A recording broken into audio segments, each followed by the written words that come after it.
Se puede Bueno, tomar. buenos días. Ahí está, estamos grabando. Buenos días a todos, bienvenidos. Yo, mi Días, Hola, gracias. días. Para comenzar, para que nos conozcan, yo suelo ocupar esta modalidad que ustedes saben, que me gustaría que cada uno brevemente se presente desde esto de lo que estamos compartiendo, no desde la disciplina, hablábamos eso, sino como personas y un interrogante en esto de esta reflexión de diálogos desde distintos lugares, pero sin frontera, el compartir ante esta situación de pandemia, bueno, que cada uno se pueda presentar para que no solamente yo les compartía que la idea en un momento era también hacerle partícipe a los alumnos de cada uno de nosotros, pero también a los que quieran escuchar y compartir con nosotros después. Así que bueno, si se quieren presentar, largamos. Somos caballeros, así que comenzamos con las damas, ¿les parece? Naturalmente. Fantástico. Adelante, Rita. Bien, yo soy Rita, hablo de Brasil, estoy en la ciudad de Viçosa en este momento, en Minas Gerais. Hace frío y es eso, ¿no? Estamos en Brasil en una situación hoy muy difícil con los números del coronavirus cada día mayores y pensando que podemos hacer, ¿no? Y estoy muy contenta de estar con ustedes hablando, ¿no? Con amigos de Latinoamérica. Es eso, gracias.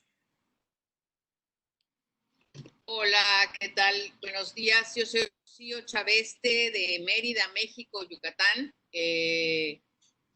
Creo que la situación como la estamos viviendo el día de hoy nos hace que busquemos cosas diferentes, alternativas que no se nos habían ocurrido y empezar a tener diálogos que abran posibilidades, que para nosotros son de las cosas más importantes. Uno de los elementos con los que para mí fundamentales es abrir diálogos y generar nuevas formas de relacionarnos, posibilidades y hablar como por lo general nunca hablamos. Así que, gracias, bienvenidos, bienvenida. Carlos. Hola. Mi nombre es Carlos. Carlos, en fin, vivo en Bogotá, en realidad fuera de Bogotá, en Colombia. Eh, mm, eh, He estado observando esta crisis, bueno, esta y otras crisis, a pesar de todo, y soy sincero, eh, soy optimista, con todo y el reconocimiento de que el optimismo no es un acto racional. Creo que podemos salir adelante porque soy un enamorado de la vida. Y la vida siempre encuentra posibilidades en los rincones más inauditos, de las maneras más sorpresivas. Y bueno, estoy contento de estar acá, le agradezco a Ilse y esto lo digo en serio. Desde los griegos, esa es una ley, mucho más de los griegos, eso está en Homero, el amigo de mi amigo es mi amigo. De suerte que es eso. Qué bueno. Andrés. Hola, mi nombre es Andrés, soy de Montevideo, Uruguay, y realmente es un gusto estar con todos ustedes. Como decía Carlos, somos todos amigos de Ilse, así que ya eso es un gran paso. Y cuando mandaron el flyer de Diálogos sin Fronteras, lo primero que se me vino a la cabeza fue la patria grande, ¿no? Esto de la necesidad de unirnos frente a las crisis, y no tanto frente a las crisis, pero esta crisis ha generado una cantidad de oportunidades como este tipo de diálogos, ¿no? Eso es fantástico. Y también soy optimista y entiendo de que es difícil para algunos países más que otros, pero me parece que en esa posibilidad de optimismo es el diálogo este que vamos a tener y que ya estamos teniendo, de hecho, que estoy muy agradecido realmente. César, querido. Bueno, hola con todos. Muy agradecido con Ilse la invitación para compartir con los amigos de Latinoamérica. Bueno, yo soy César Vázquez, normalmente vivo en Trujillo, Perú, aunque actualmente estoy en Lima, no por mi voluntad. Estoy desde el 11 de marzo viviendo un poco como la aventura de Odiseo, tratando de llegar a casa sin conseguirlo todavía, ¿no? Así que, bueno, estas circunstancias tan extrañas que estamos viviendo a nivel mundial las he vivido como observador, como testigo, como sujeto, como víctima casi, entonces va a ser interesante poder conversar sobre estos temas. Así que aquí estoy a su disposición. Muchas gracias. Bueno, partir desde ahí, o sea, la verdad que he compartido con César y bueno, y está este deseo de que pronto podamos llegar a casa, ¿no? El Ulises nuestro. César, el Ulises. Bueno, en principio, ¿qué les parece si largamos un interrogante sobre esta cuestión? Eh, por ahí compartíamos esto, no sé si los noticieros de Argentina, quizás también en general uno ve que son, yo les compartía esto de que son bastante fanáticos, ¿no? Y también como muy, la disputa mediática se ha centrado más bien en la cuestión de lo económico y la salud, pero no en tanto la expresión amplia de lo económico y la expresión amplia de la salud, sino en tantos sistemas y cuestiones más bien de orden de poder, ¿no? Yo no sé si ustedes están viviendo lo mismo. Yo quisiera ver si lo podemos plantear de manera más amplia, salir de esta dicotomía que están marcando los medios masivos de comunicación entre salud y economía. Una idea de salud muy reduccionista y una idea de economía muy reduccionista.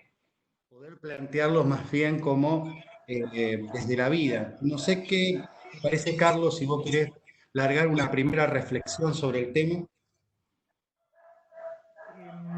Mira, para no extenderme mucho, desde el punto de vista, digámoslo, científico, qué sé yo, la sorpresa que nos llevamos todos es que el papel de los virus en la economía de la vida fue desconocido siempre.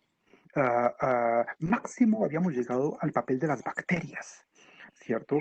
Pero los virus son sistemas vivos o no lo son. Bueno, no, sabes que ya vendrá, ¿cierto?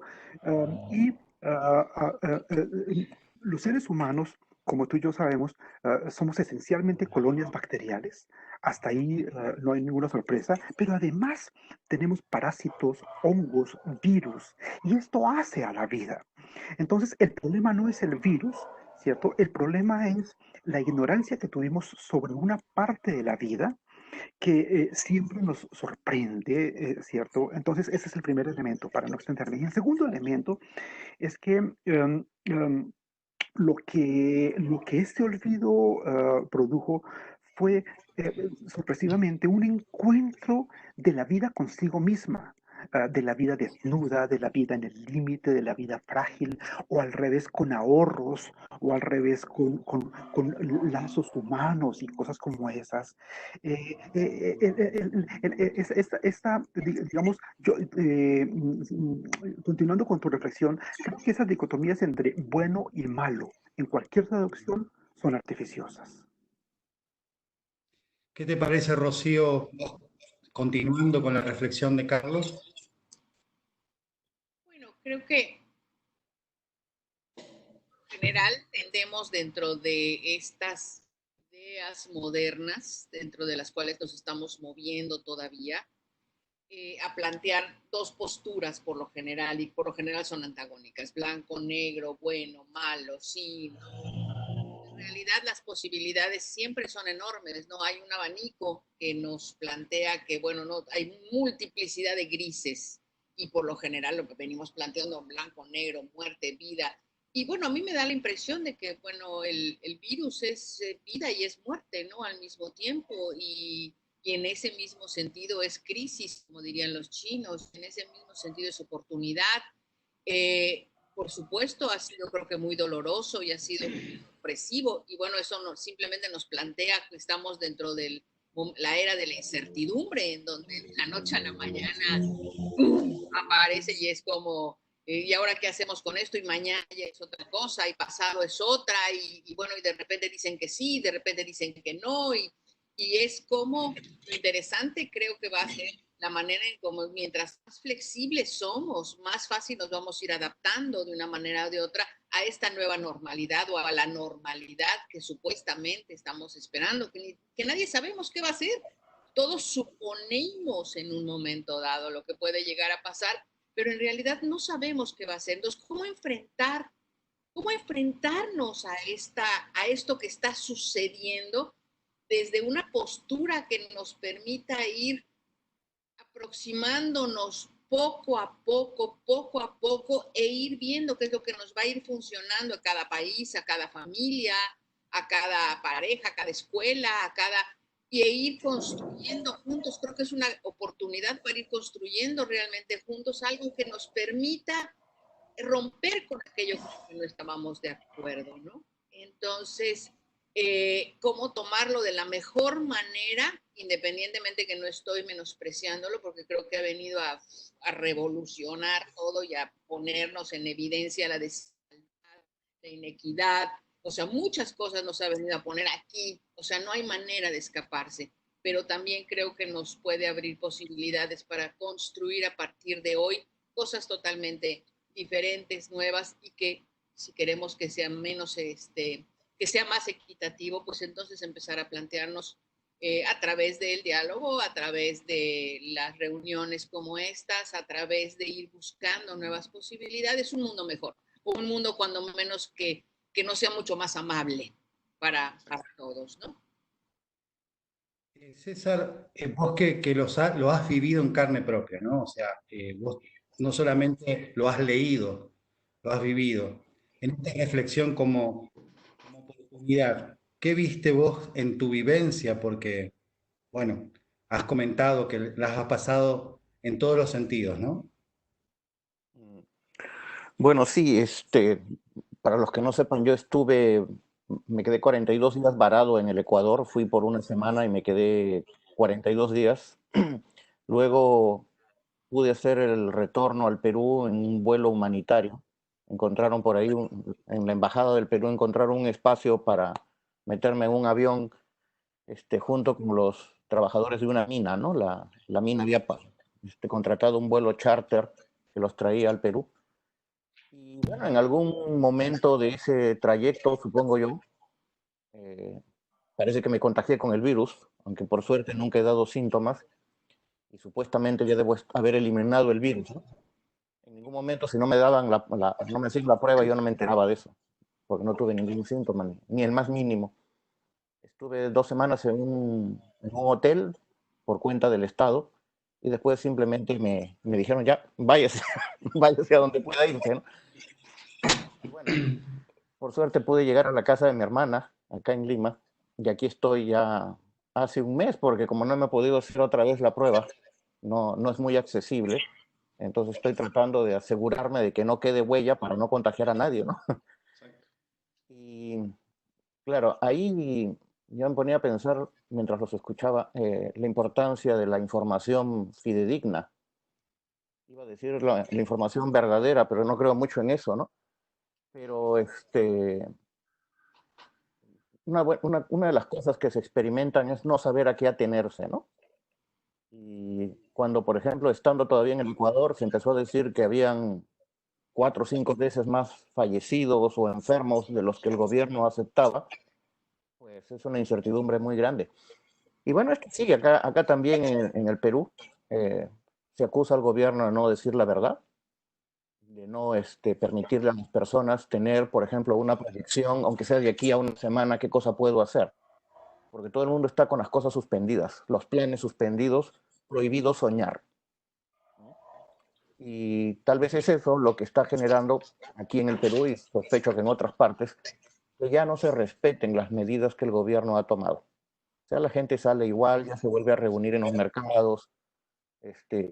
Ayer escuché una noticia de que en una de las estaciones del metro acá en Lima empezaron a aplicar al azar pruebas a las personas que estaban en una estación y encontraron que el 30% ya estaba contagiado. Y ellos tampoco tenían idea. Entonces, cuando dicen que hay me parece que hasta ayer habían cerca de 130.000 contagiados identificados, debe ser muchísimo más, ¿no? Muchísimo más. Pero bueno, ayer también asistí a una videoconferencia de un colega argentino y yo me ponía a pensar, ¿no?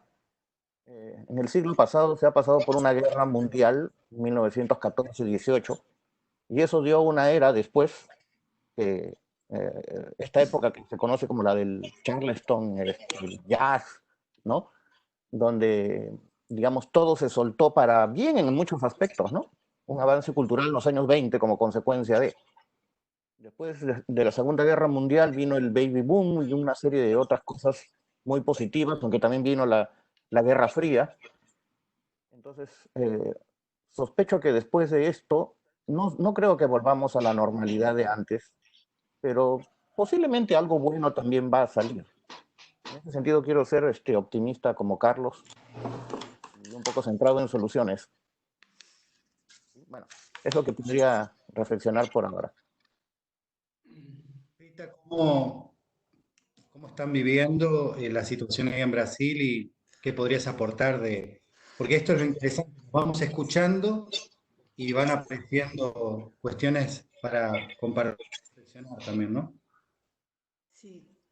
Yo quiero hablar de una cosa que me llamó la atención cuando Carlos estaba hablando de que no sabemos, ¿no? Y Rocío también, de estar lidando con una incertidumbre muy grande, porque no sabemos qué va a pasar.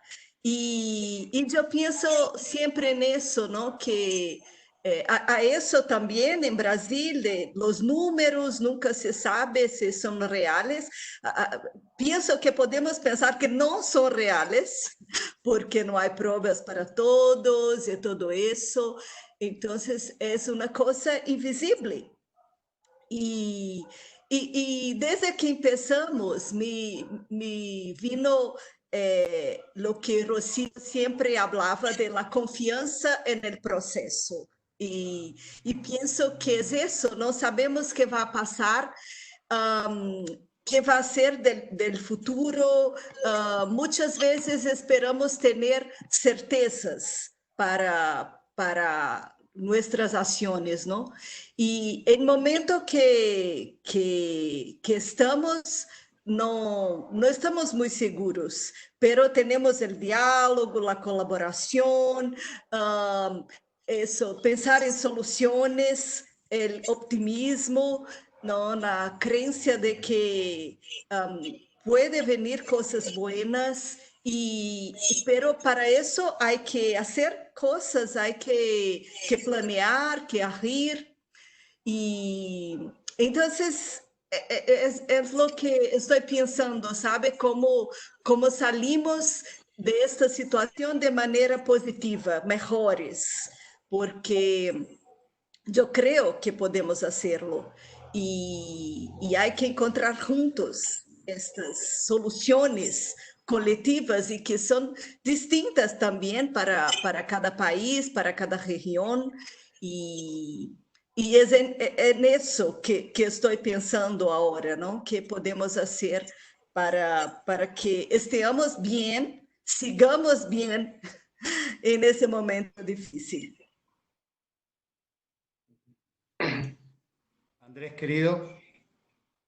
Bueno, estaba escuchando todas las presentaciones y en parte estamos en una misma realidad todos, y independientemente de que en Uruguay tal vez se viva de una manera distinta en relación al número de contagios que tenemos. Pero eso tiene que ver también con el país que es chico y bueno, por ahí hay mayor control en relación a los contagios. Acá en Uruguay tenemos no más de 850 personas contagiadas. Pero vuelvo a esto de lo de la incertidumbre. ¿Qué vamos a hacer después de que pase todo esto? Y tal vez que la pregunta es un poco engañosa, ¿no? En realidad, ¿qué estamos haciendo ahora mismo con lo que está pasando? No sabemos qué va a pasar más adelante y no sabemos si se resuelve para algún lado. Yo creo que ya se está resolviendo cuando se dio el diagnóstico de que esto está y que es algo con lo que tenemos que lidiar. Y ahí es lo que nos amplifica a todos nosotros la necesidad esta de colaboración como comunidad. Me acuerdo una cosa de la Primera Guerra Mundial con Adler, cuando salían de la Primera Guerra Mundial y se reunieron con psicólogos en Viena, y algunos psicólogos le planteaban lo de la voluntad de poder de Nietzsche, y Adler enseguida dijo: lo que necesita la gente, lo que necesita la humanidad es sentimiento de comunidad, esta necesidad que tenemos de extender las fronteras y de dialogar sin fronteras, como está muy bien dicho en esta convocatoria, ¿no? Entonces la pregunta que a mí me surge, y sobre todo desde la clínica, es cómo hacemos para incrementar la colaboración. Por ahí muchos pacientes me dicen, bueno, a mí no me afectó tanto mi economía, y en realidad es una cosa bastante engañosa, porque si al otro le afecta, me afecta a mí. El vecino soy yo, y ahí por ahí tiene que ver con esta necesidad que tenemos de colaborar y de encontrar soluciones colectivas y no individuales.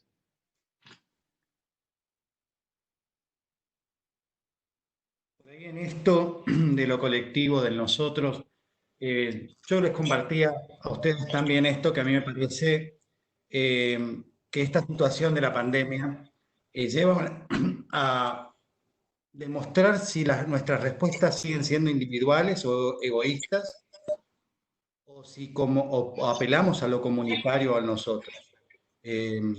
No sé cómo se lo vive saliendo de lo académico, ¿no? Porque yo creo que lo académico o las universidades son un escenario de lo que pasa en lo que tomamos como auténtico, como común, lamentablemente, digo, ¿no? Que más que todo es competitivo y egoísta. Lo vemos en la universidad, lo vemos en los distintos sistemas que ya están administrados más bien desde una idea de competencia.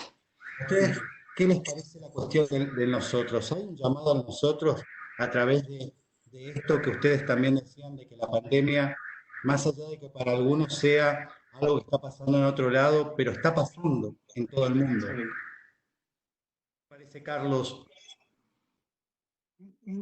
Mira, no, en general no tienes que estar de acuerdo conmigo. Te cuento un rasgo biográfico. Te voy a hablar desde la biografía. Yo soy hijo único. Mi papá era hijo único. Mi mamá tuvo un hermano que no se casó. Es decir, somos una especie endémica por el lado de la familia. Ok, dicho eso, yo no creo en el yo. Yo creo que el yo es una creencia perversa, muy peligrosa de Occidente, ¿cierto? Occidente se inventó el yo como un mecanismo de control y cosas como esas, ¿cierto? E impuso esa creencia a sangre y fuego, ¿cierto? Sobre el planeta, como mecanismo de control y de separación y de división, ¿cierto? Yo no tengo nada que ver con Rita, no, es que Andrés está allá, yo estoy acá y cosas por el estilo. Entonces, te hablo desde la biografía, yo no creo en el yo, ¿cierto? Vivencial, experiencialmente.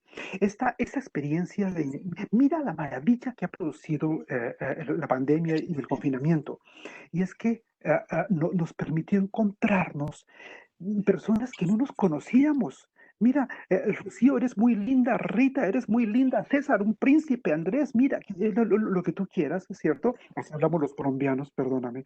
Eh, em, em, em, de suerte que encontramos una vez más lo que a nivel personal ha sostenido, hermoso lo que mencionaba César, ¿cierto? Es esa red de solidaridad con la familia, los que tenemos familia, o con los amigos, o con los vecinos, o con los amigos que no somos amigos y que ahora somos amigos, y compartir ese tipo de cosas fantásticas. Entonces yo creo que lo positivo de esta situación es que, y eso es el famoso problema de la normalidad, ¿cierto? Volveremos a la normalidad, es que, ¿cómo se llama? Pone de manifiesto que lo que me pase literalmente a mí, le pasa a mi amigo, a mi hermano, ese tipo de cosas. Y entonces, a ver si llegamos. Yo soy optimista, ¿cierto? Voy a hablar como las viejitas en Colombia. Las viejitas en Colombia hablan así. Si Dios no la presta, así dicen las viejitas, ¿cierto? Vamos a ver el final de esta civilización. Conclusión, como Dios es bueno, Entonces, vamos a ver el final de esta civilización. ¿Cierto? Entonces estamos asistiendo, somos privilegiados, porque estamos asistiendo a la muerte no de un modelo liberal, no de un modelo económico, de un modelo civilizatorio.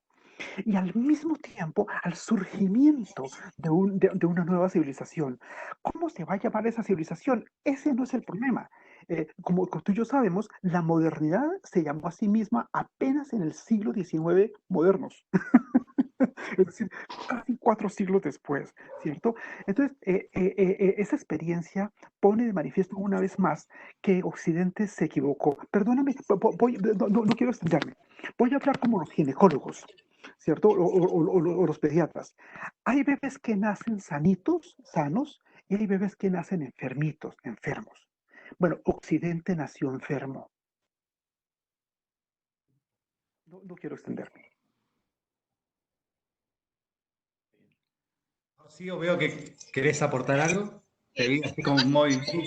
Me hizo pensar muchas cosas, ¿no? Esto que me está diciendo Carlos, ¿no? Y lo cual agradezco muchísimo porque, bueno, nuestra cultura, yo estoy en una zona donde está la cultura maya, ¿sí? Entonces, y es una de las ciudades en donde, digamos, hay mucha más, es una de las zonas más importantes de esta gran cultura en el mundo y entonces una de las cosas más importantes para ellos es precisamente el yo no existe como tal, sino es tú no existes si yo no existo, yo no existo si tú no existes, pero tú y yo no existimos si ellos no existen, ¿sí?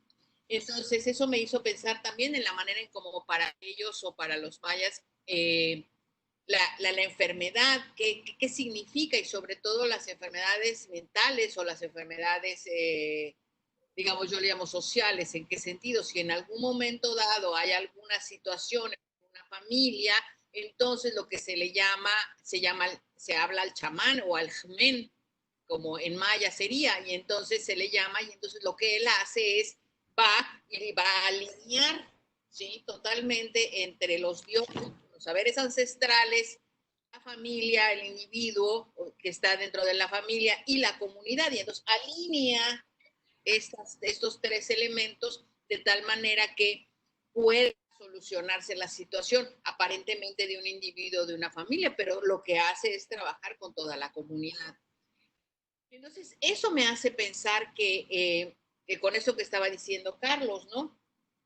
Como en un momento dado, quizá lo que tendríamos que hacer es regresar a estos saberes ancestrales.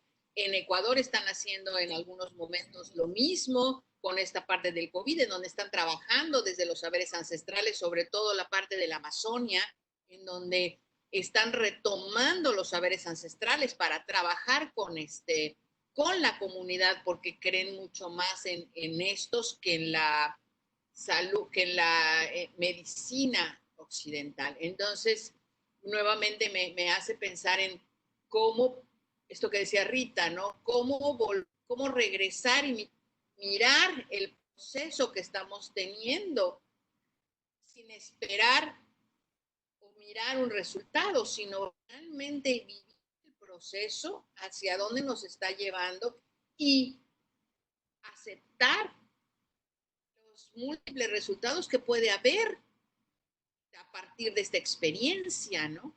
Entonces, y que si lo dejamos que surja de esa manera, seguramente va a ser comunal y no precisamente individual. César.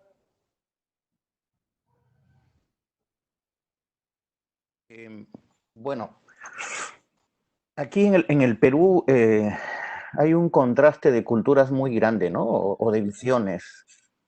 Estaba leyendo también un poco cómo está difundiéndose, cómo se ha esparcido la enfermedad, y definitivamente es una enfermedad de la costa peruana, y principalmente del norte. O sea, las zonas más afectadas, tanto por contagiados y por fallecidos, son Lima y todas las regiones que están hacia el norte de la costa del Perú. Bueno, la zona donde yo vivo está ahí también, ¿no? Y curiosamente las partes menos afectadas son las de lo que acá llamamos la serranía, la sierra. Ciudades como Cajamarca, por ejemplo, o Cusco o Arequipa, casi ya no tienen nuevos contagios. En Cajamarca los fallecidos son 7. ¿Sí?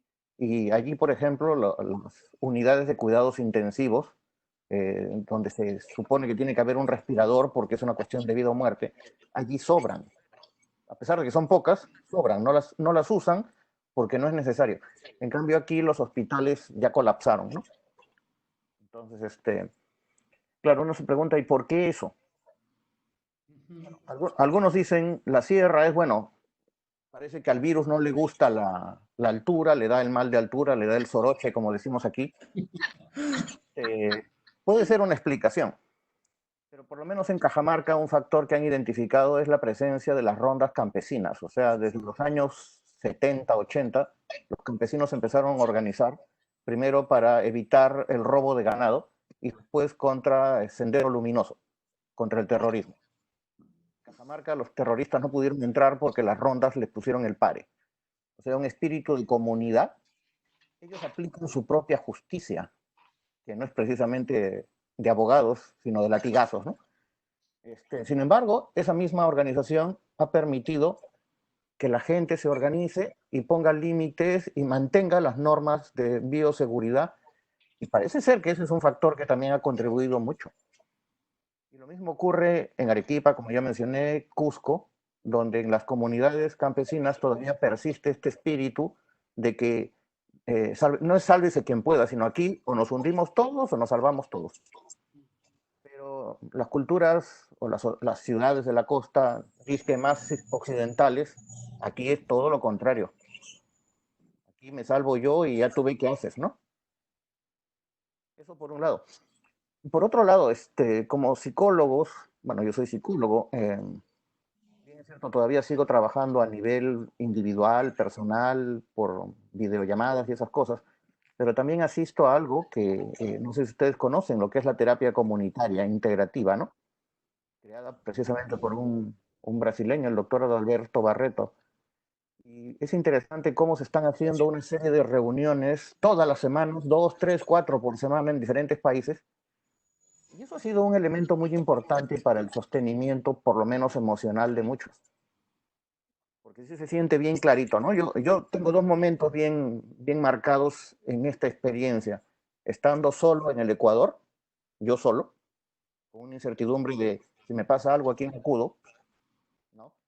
Y aunque sea un poco feo de contar, mi peor pesadilla no era solo enfermarme y morirme, sino que me iban a cremar y no iban a volver a verme, ¿no? O sea, mi familia aquí no iba a saber de mí, ni dónde me iban a encontrar siquiera, ¿no?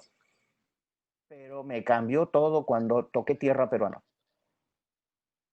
Si bien es cierto, me mandaron a un aislamiento en un hotel, pero es diferente, pues estoy en mi gente, o con mi gente. Bueno, y ahora que estoy en mi familia, pues con mayor razón. Entonces, ese espíritu de comunidad, ese saber que pertenecemos a una red, o como dice el doctor Adalberto, ¿no? Que somos parte de la telaraña, porque él dice a una araña no hay que matarla pisándola, basta con destruir su telaraña y ya está muerta. Entonces, saber que pertenecemos a la red, usar este tipo de medios para tejer una telaraña entre nosotros y saber que estamos conectados, es una diferencia que hace la diferencia, ¿no? ¿Sí? Interesante. Andrés. Rita, ahí ibas a decir algo, disculpa que te... Sí. Rita, Eh, ¿vos querías compartir algo? Sí, pero Andrés primero. Le escucho y después hablo. Perfecto. ok. No, en esta necesidad de incrementar la colaboración y teniendo en cuenta esto, la formación que cada uno tiene, una de las cosas que me he dado cuenta, y esto de lo que es la terapia comunitaria, yo trabajo en una clínica en el interior profundo de Uruguay con niños de alta vulnerabilidad, y una de las cosas que hemos observado con el grupo de colegas y otras disciplinas es que después de esta crisis, las familias se han acercado mucho más a trabajar con nosotros que antes de la crisis. Eso es algo bastante llamativo, ¿no? Cómo los padres, y no solamente los padres, sino también los abuelos y algunos tíos, se han visto como llamados a una necesidad de colaborar con los procesos psicoterapéuticos, y por ahí familias que a veces era difícil conectarlas por su trabajo y por la poca viabilidad que había en el traslado, de alguna manera se han acercado en estas plataformas online que muchas veces para ellos son desconocidas, pero hemos tenido esta necesidad como de colaborar. Y familias que realmente están aportando la idea bueno, ¿qué hacemos nosotros desde acá, desde el campo o de las familias para ayudar a estos niños que a veces están sin escuelas? Y una de las cosas llamativas nos planteamos con los colegas es que acá, si bien no hay cuarentena obligatoria, sino que es voluntaria, todavía las escuelas no han comenzado, o al menos no todas las escuelas han comenzado. Vemos que los niños no están motivados realmente a participar de la escuela a través de plataformas online. Hay un bajo porcentaje de chicos que se conectan a la escuela vía online. Y esto también lleva a otras preguntas, ¿no? ¿Qué estamos haciendo en la escuela porque los niños no tienen ganas de participar o no tienen ganas de interactuar? Entonces también eso como va generando otras interrogantes del modelo de escuela que queremos y que hace que los niños presten atención a los procesos de enseñanza y aprendizaje. Pero bueno, eso como un aporte en relación al sentimiento de comunidad desde la clínica acá comunitaria, ¿no? En Uruguay.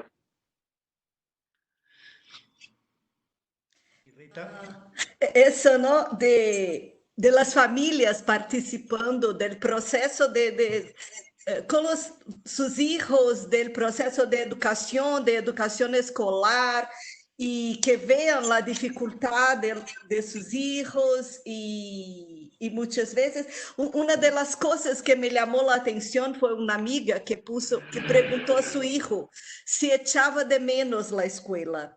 Y yo pienso que esa es una pregunta interesante cuando Andrés dije que no quiere estar online, pero les gustaría volver a las clases presenciales o no. Yo pienso que eso puede nos decir muchas cosas también. Yo quería saber la respuesta de los niños.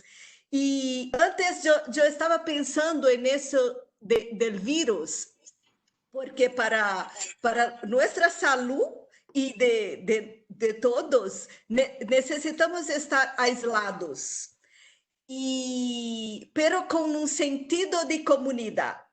Y Carlos, ¿no? Cuando estaba hablando del yo y del malo, de se comprender el yo como desconectado del mundo, yo me quedé pensando en eso, que estar juntos, pero con la idea del yo, es muy mala y no tiene nada que ver con un sentido de comunidad, ¿no? Porque muchas veces echamos de menos a nuestros amigos, nuestra familia, pero si estamos juntos sin el sentido de comunidad, estamos mal. Y es posible estar aislados y mantener ese sentido de comunidad. Lo que yo creo, yo deseo más que todo, cuando volvemos a estar juntos, estemos pensando como comunidad y no solamente como yo. Es eso que deseo. Surgió algo interesante. La mayoría de nosotros tenemos alguna relación con la docencia, ¿no? Y creo que surgió este tema que lo veníamos por ahí conversando de manera individual con cada uno. A mí me llama poderosamente la atención de que la educación formal, la escuela, la universidad, siga pensando en la planificación, ¿no? Siga pensando en la evaluación, siga en los chicos el reclamo de que les están excedidos de trabajos que le mandan, ¿no? Me parece que, bueno, que la escuela también o la educación como la conocemos está siendo golpeteada, esta realidad exterior, esta realidad virtual, una educación virtual, me parece que de redes está llamando a reflexionar sobre lo obsoleto de muchas cosas de la escuela tradicional.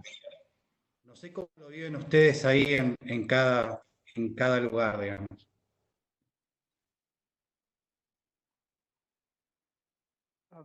Bueno, yo creo que, y lo que voy a decir es un aspecto cultural, no es tecnológico, no es científico, por tanto es mucho más amplio.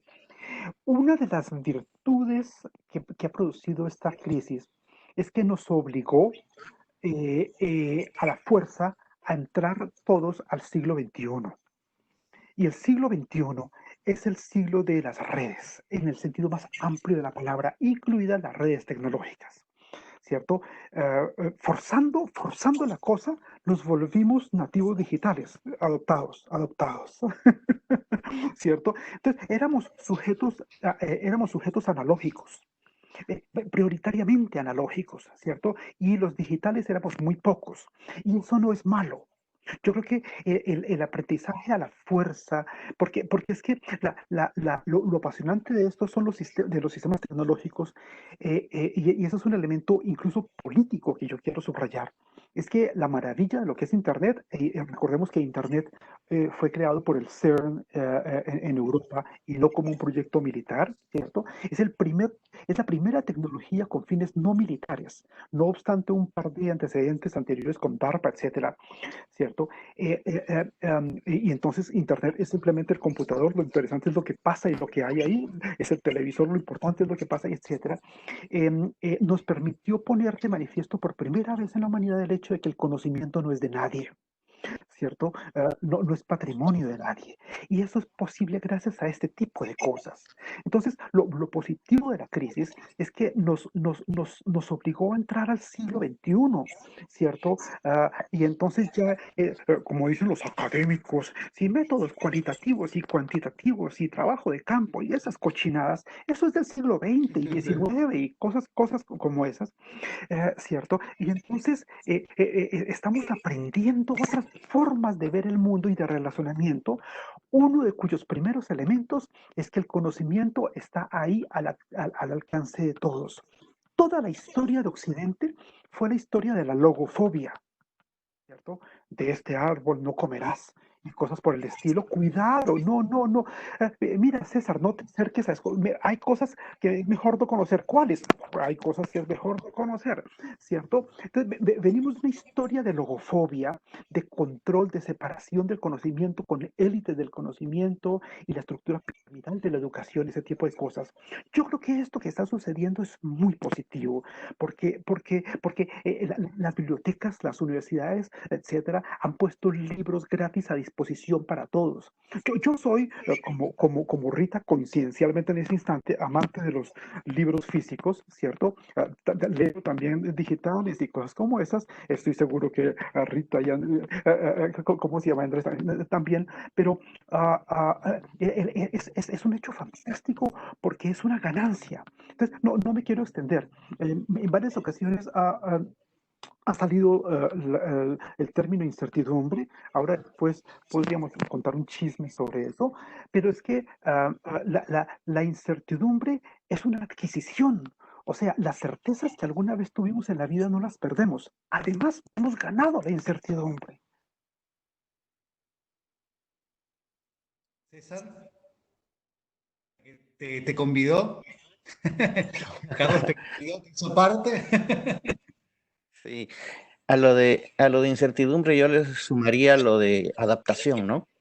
Porque, bueno, aquí las clases universitarias comienzan a fines de marzo, en algunos casos a inicios de abril.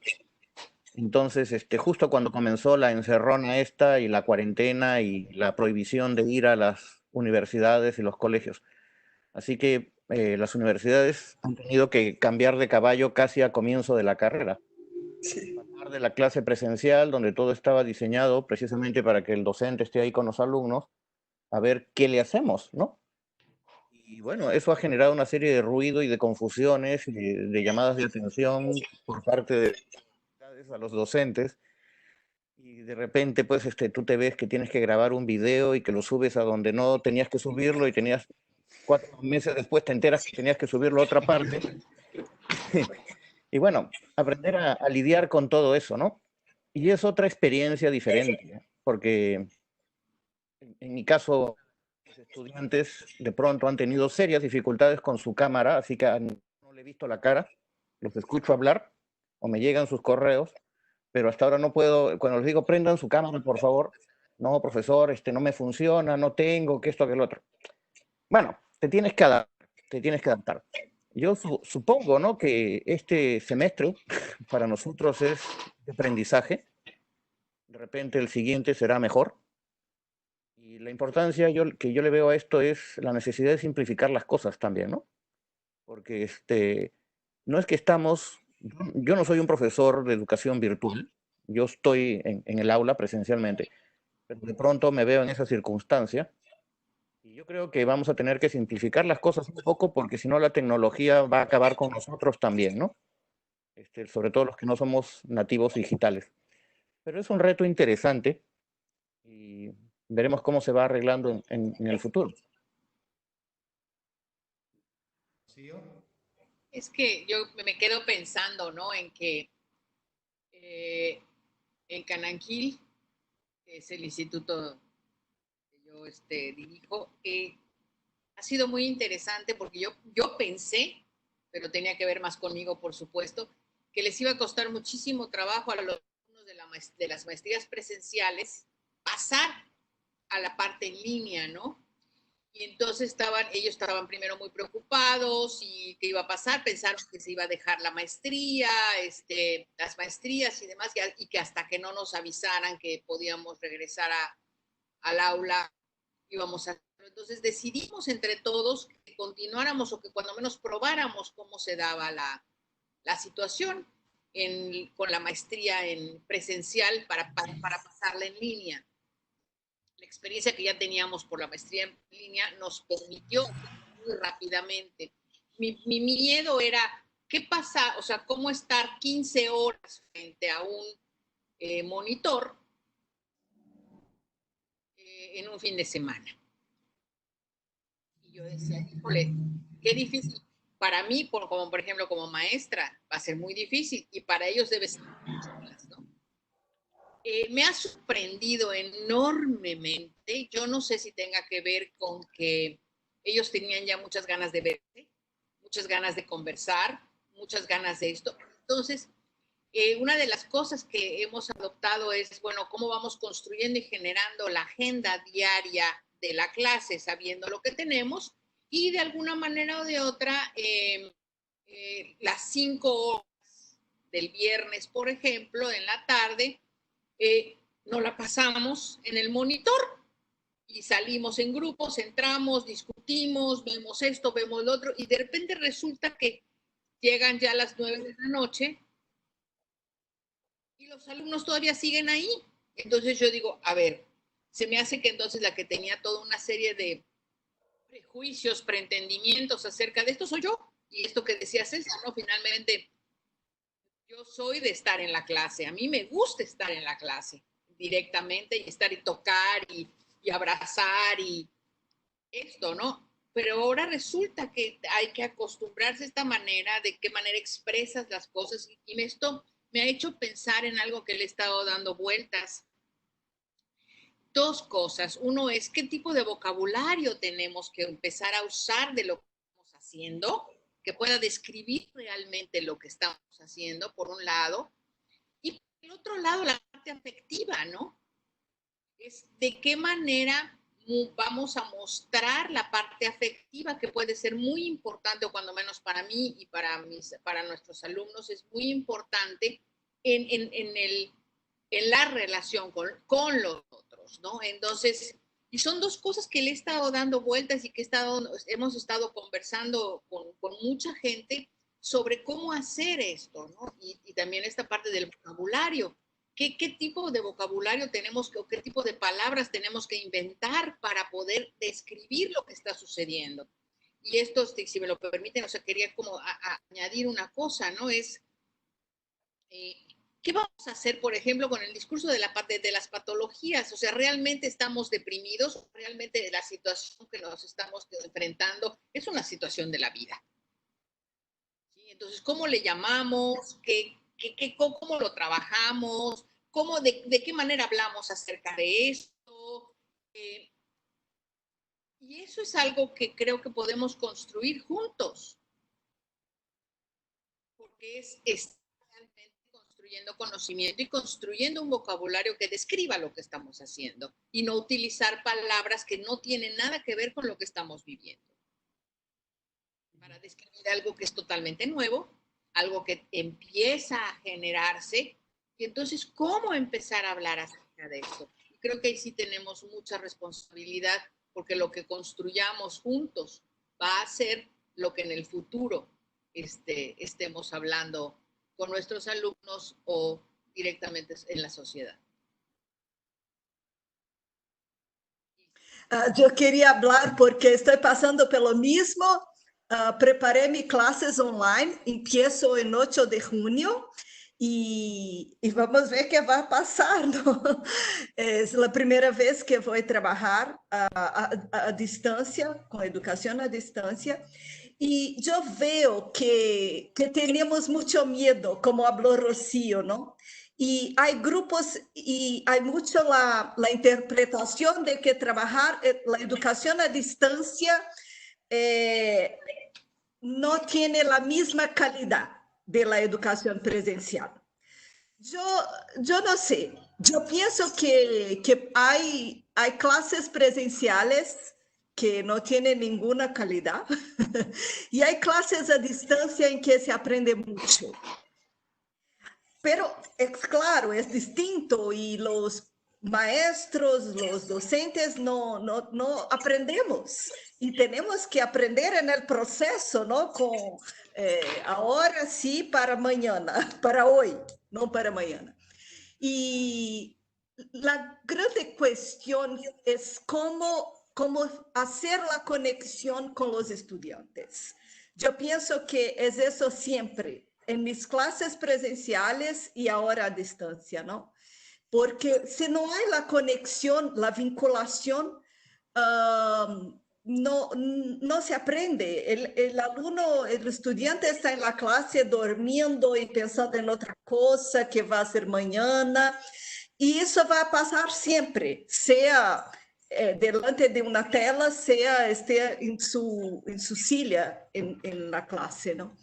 Eso es mi preocupación y que estoy pensando ahora, cómo hacer una conexión y mantener esta vinculación. Como Rocío dijo, muchas veces son 15 horas juntos, es muy diferente cuando puedes salir y tomar un café con tu compañero de clase y salir un poco del ambiente, volver después.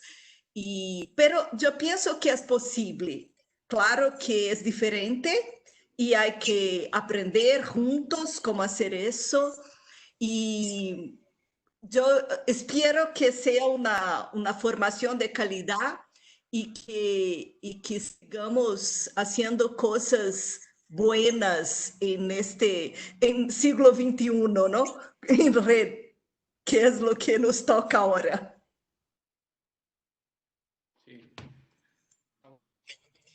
Yo pensaba mientras hablaban esto de que esta nueva normalidad, o como le están llamando, y sobre todo en la parte educativa, si bien vengo toda una tradición, mi madre es maestra, y bueno, fue directora, después inspectora, y tengo una impronta bastante cercana a la educación, como buen hijo de maestra.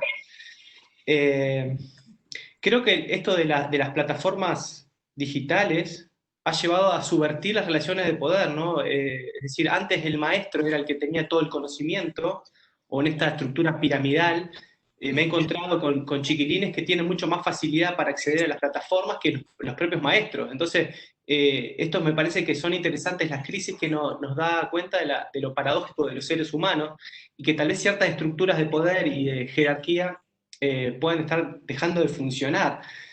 Otra de las cosas que pensaba es que a veces, y creo que César lo estaba diciendo, la necesidad de simplificar, sobre todo cuando uno cursa doctorados o clases de 8 horas diarias, me parece que también es un contrasentido a la atención. Digo, cuánto de complejo y tal vez de de parsimonioso, no, en realidad no parsimonioso, sino de parafernalia tienen esas clases tan largas y tan sofisticadas cuando en realidad se puede ser mucho más simple a la hora de comunicar ciertas ideas.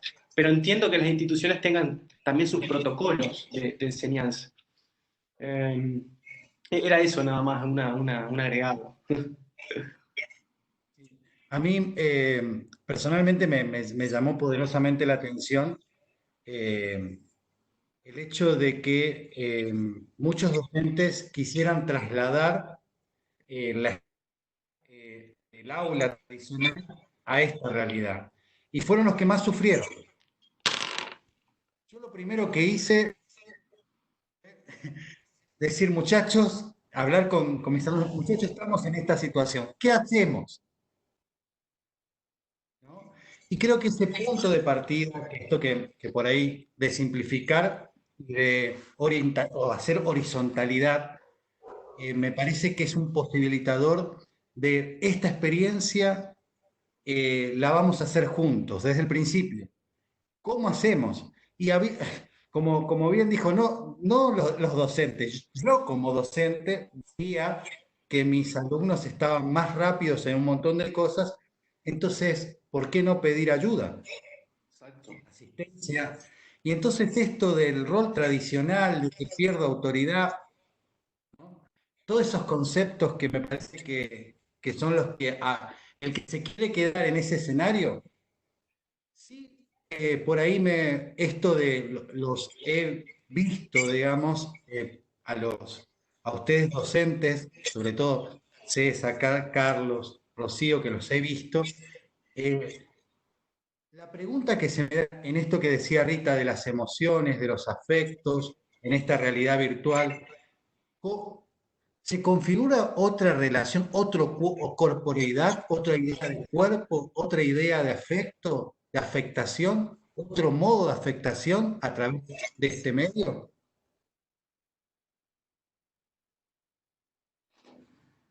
Manifiestamente que sí, pero es que esto hay que dimensionarlo en el tiempo. Mira, países no nos interesan como Francia, España, etcétera, ya se está normalizando. ¿Cuánto fue este aislamiento? 3 meses. ¿Cierto? Y entonces todo el mundo entra en crisis con que la educación en línea, etcétera, pero fueron 3 meses, métele 6. ¿Cierto? Si fuéramos perros nos preocuparíamos, porque ¿cuánto tiempo? 6 meses en la edad de perros, ¿no? ¿Cierto?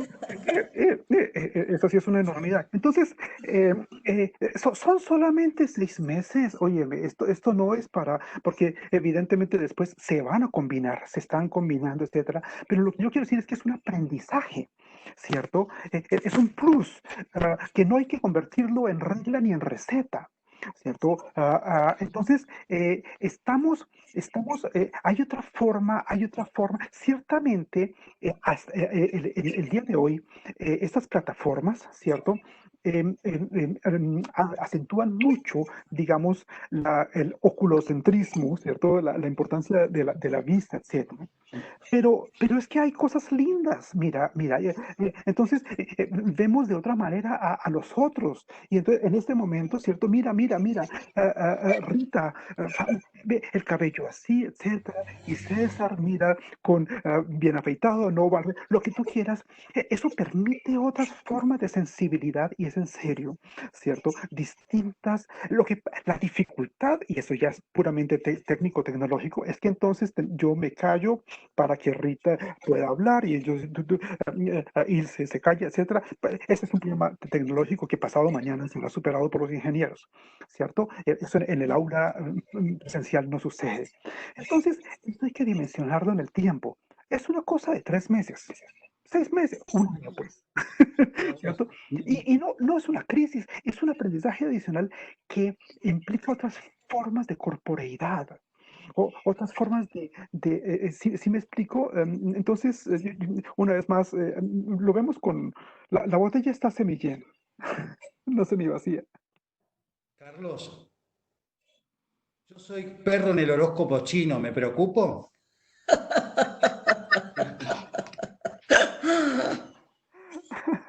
Sí. Solo preocúpate si tomas sopa de murciélago. Solamente ahí. De repente me quedé pensando en que en efecto son 6 meses o 3 meses. Entonces, o sea, no es una cosa u otra. Es esto y esto y esto y esto. Y cómo vamos entretejiendo todas estas ideas y posibilidades en algo que vaya a generar algo nuevo. Y esto otro va a ser parte de una nueva trenza que se va a ir tejiendo nuevamente. Y creo que eso es parte de lo que estamos haciendo al estar compartiendo, por ejemplo, este tipo de experiencias, de ideas en donde cada uno va a ir entretejiendo de la mejor manera que pueda las ideas de los demás con nuestros alumnos y a partir de ahí vamos a ir construyendo algo nuevo, como decía, creo que Carlos o Ilse, ¿no? De alguna manera es como, no sabemos qué va a pasar en efecto, entonces puede ser que se vaya mezclando medio y medio, o no sabemos cómo los alumnos van a tomar esto, tampoco sabemos cómo nosotros nos vamos a relacionar con ellos a partir de esta experiencia, porque obviamente nos va a dar otras ideas y otras formas de hacerlo. Entonces, y sigo yo pensando, ¿no? Tratar de ser lo más flexibles para podernos adaptar lo mejor a lo que las circunstancias nos planteen, ¿no? Porque eso va a ser en cada lugar totalmente diferente, porque en cada lugar, en cada espacio, si lo abrimos y lo soltamos, se va a ir construyendo algo que ni siquiera nos imaginamos, entonces estar como mucho más pendiente del proceso que estamos viviendo para que podamos realmente sorprendernos con lo que resulte, ¿no? Que no lo sabemos tampoco. Yo quería hablar del tiempo, ¿no?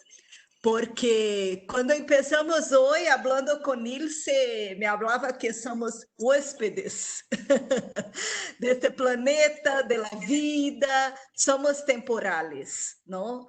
Esta es la certeza que tenemos, que nuestro tiempo es finito y se acaba un día.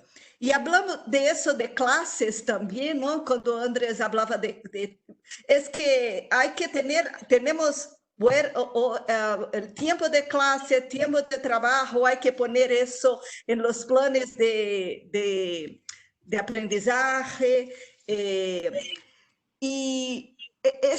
Pero el tiempo es una cosa que hay toda una mensuración de minutos, de horas, de años, pero como vivemos eso es muy distinto, ¿no? Puede estar 2 horas en una clase que no aprendes nada. Y un minuto puede ser inolvidable en la vida. Y entonces es una cosa, es muy subjetiva, porque se pasa años muchas veces en que no se ve nada de importante, ¿no? Y no podemos garantizar que son 8 horas, 10 horas que van a enseñar, pero es eso de la conexión, del momento del insight, muchas veces, ¿no? En que se dice, mira, y ahora comprendo algo. Entonces, hay padronizaciones de tiempo que tenemos que seguir y que poner en nuestros planes, pero hay otro tiempo también, ¿no? De la subjetividad, de la vivencia, y ese no tenemos mucho el control de esos 6 meses que pueden ser increíbles o puede no ser nada. Entonces, es eso, que esa padronización de que son 10 años, que son 10 días, muchas veces son muy distintos según cada persona y lo que vivió.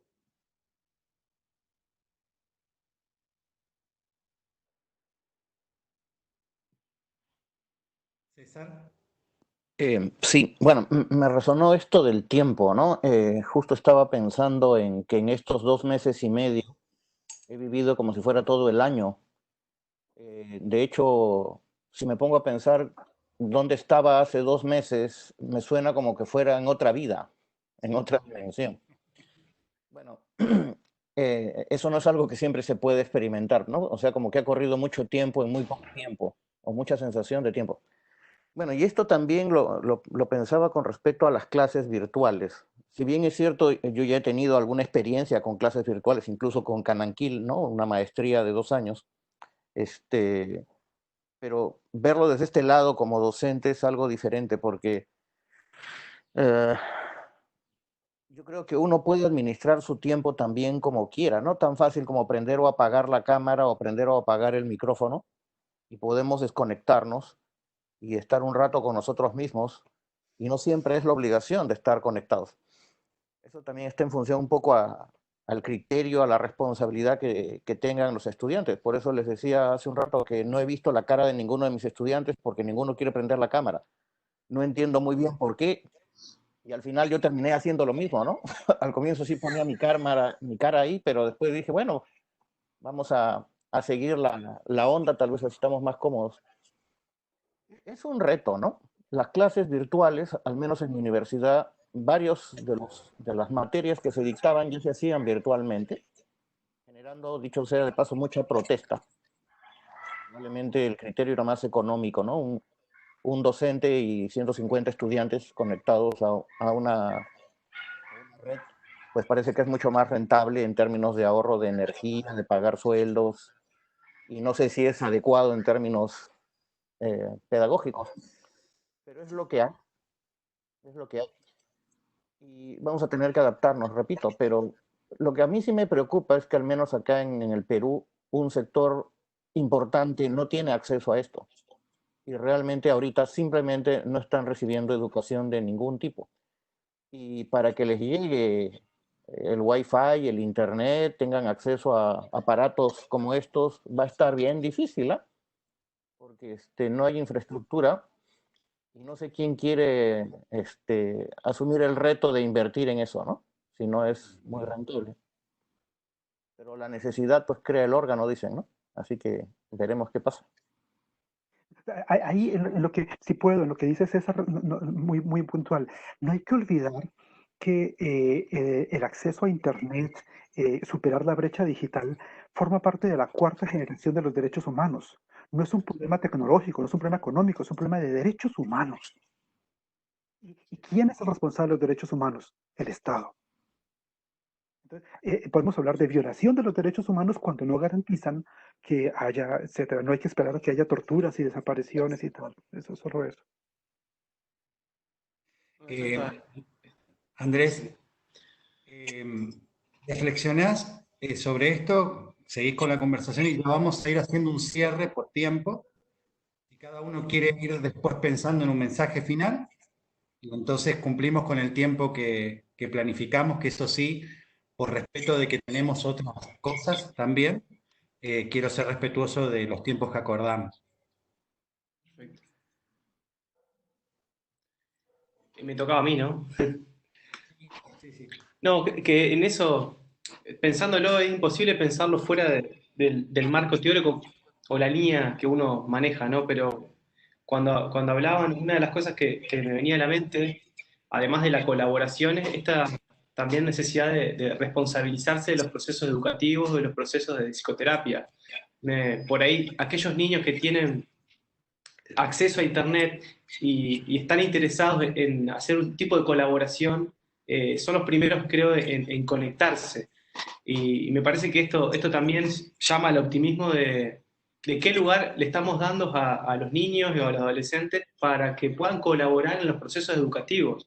Me pareció fantástico esa estrategia, Ilse, que llevaste con los chicos allá en la Universidad de Cuenca de Plata, bueno, ¿qué hacemos ahora, no? ¿Cómo nos vamos a conectar? Entonces, como en lugar de ser el maestro o el profesor el que resuelve los problemas, le buscas por ahí una resolución colectiva a los problemas y eso hace que las personas estén más implicadas en lo que van a aprender, ¿no? Me parece que ya la crisis en sí misma tiene que ver con ser más creativos y mucho más responsables con el otro.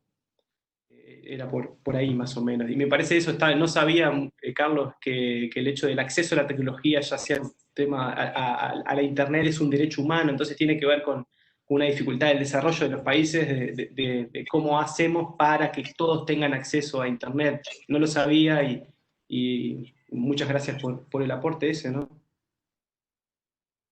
Bien, vamos cerrando entonces cada uno, si quiere hacer una reflexión final, compartir, y entonces podemos despedirnos a el primer encuentro. Lo quiero nombrar así como una primera oportunidad para otras oportunidades. Bien, eso del acceso a la tecnología, a la internet, pasa lo mismo en Brasil, ¿no? Tenemos una desigualdad muy grande, económica, social, todo eso. Pero a mí me parece que eso es el más fácil. No, me parece que en poco tiempo es muy fácil resolver poner la internet en las regiones más distantes y los aparatos van se quedando cada vez más baratos y más disponibles. Para mí la gran cuestión que llevo de hoy es otro tipo de conexión, la conexión emocional, afetiva con las personas, ¿no? Porque no basta tener el aparato, hay que hacer esa conexión. Y es eso que pienso que quiero pensar. Y me hizo pensar hoy, les agradezco mucho la oportunidad de escuchar y de hablar en este momento increíble para mí, con personas que estoy conociendo ahora. Y eso, ¿no? Cómo mantener la conexión, crear conexiones con las personas que muchas veces están muy cerca, pero la conexión está baja. Entonces, es eso. Muchas gracias. Gracias, Rita. Bueno, no. Sigue. Adelante. Dale, Rocío, tú nada más. Yo después sigo.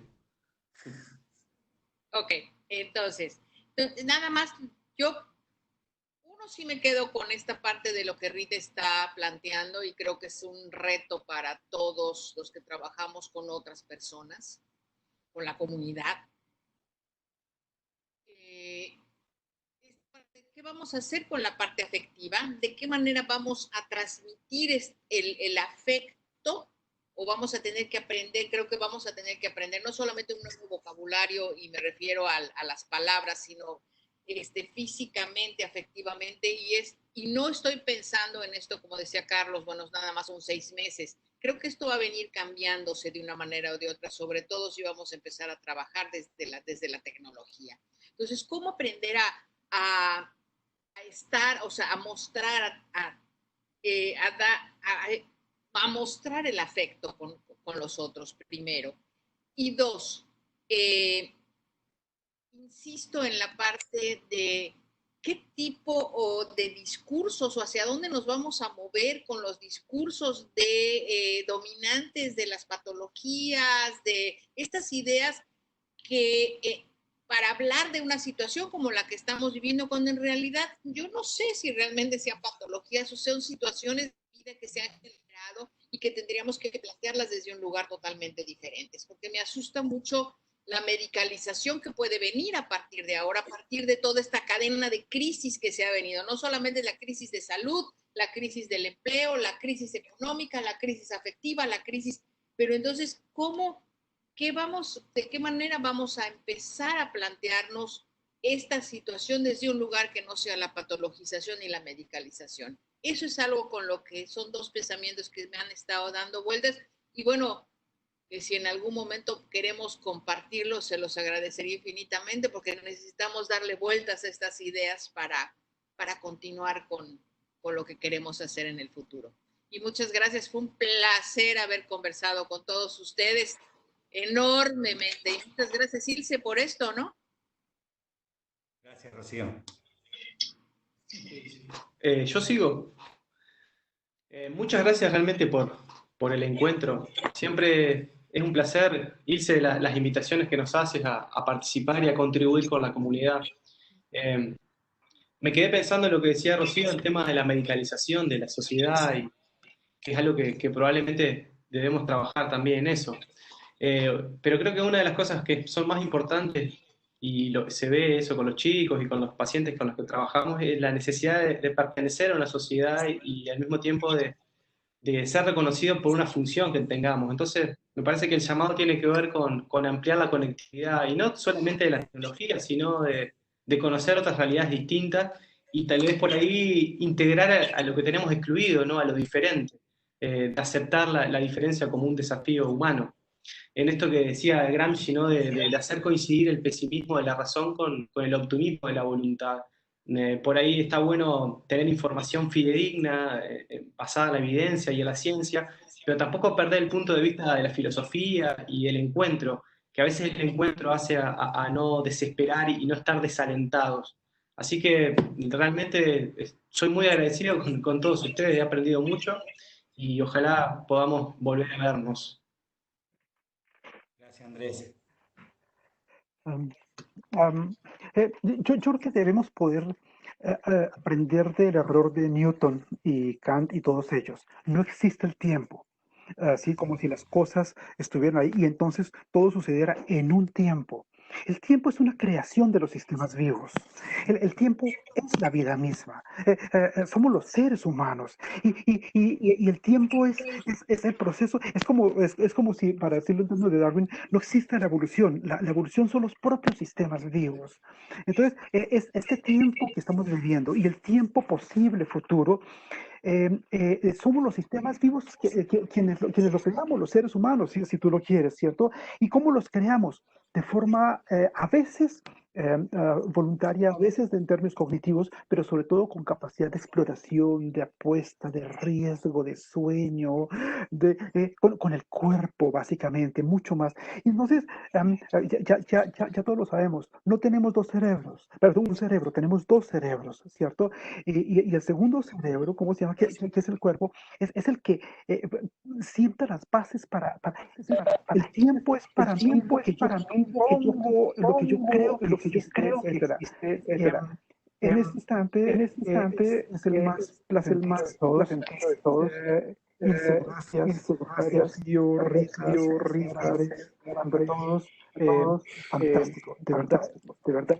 Un abrazo grande.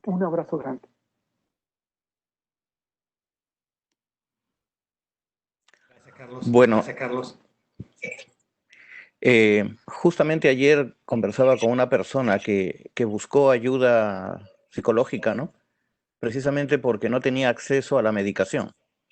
Me decía que, bueno, buena parte de las medicinas que ella toma para un problema X psicológico, supuestamente, ya no es accesible porque tiene que ser importado y las importaciones están muy restringidas. Entonces esto le dio pie a buscar ayuda de otra forma, ¿no? También estaba leyendo por ahí, de repente ustedes también lo han visto, que los agoreros dicen que se nos viene una segunda epidemia, pero esta vez de trastornos psicológicos, que el estrés postraumático va a cundir por todas partes. Y sí, probablemente los que nos dedicamos a la psicoterapia vamos a tener muchos consultantes más, pero también los que lucran con esto van a tener pingües negocios, ¿no? Aparte de los que ya tienen. Yo quería recordar lo que el doctor Adalberto Barreto siempre nos menciona en estas rondas de terapia comunitaria. Al final de una ronda siempre nos pide que nos abracemos y que juntemos nuestros zapatos los unos con los otros y que nos empecemos a balancearnos, ¿no? Y esa es una metáfora, digamos, activa de que si estamos unidos, el balanceo de la vida no nos va a hacer caer. Nos balanceamos, pero no nos caemos, dice, ¿no? Y bueno, ese es el mensaje que de repente podríamos rescatar de todo esto, ¿no? Y que, bueno, un ejemplo de ese mensaje es lo que estamos viviendo en este momento, gracias a Ilse y a su iniciativa, de que si estamos juntos por el medio que sea, virtual, paloma mensajera, mensajes de humo, no sé, pero por cualquier medio probablemente vamos a poder sobrevivir a esta situación y tal vez salir mejor de lo que estábamos antes. Así que hay que abrazarnos para no caernos. Muchas gracias, Ilse, muchas gracias a todos ustedes. Bueno, Yo les agradezco de corazón porque para mí, como en su momento compartí, es un banquete, es una experiencia de felicidad del alma, ¿no? Estos encuentros para mí llenan el corazón más que la mente, el corazón. Así que les agradezco y les mando un abrazo virtual y seguimos en contacto. Gracias, chao. Gracias. Dale,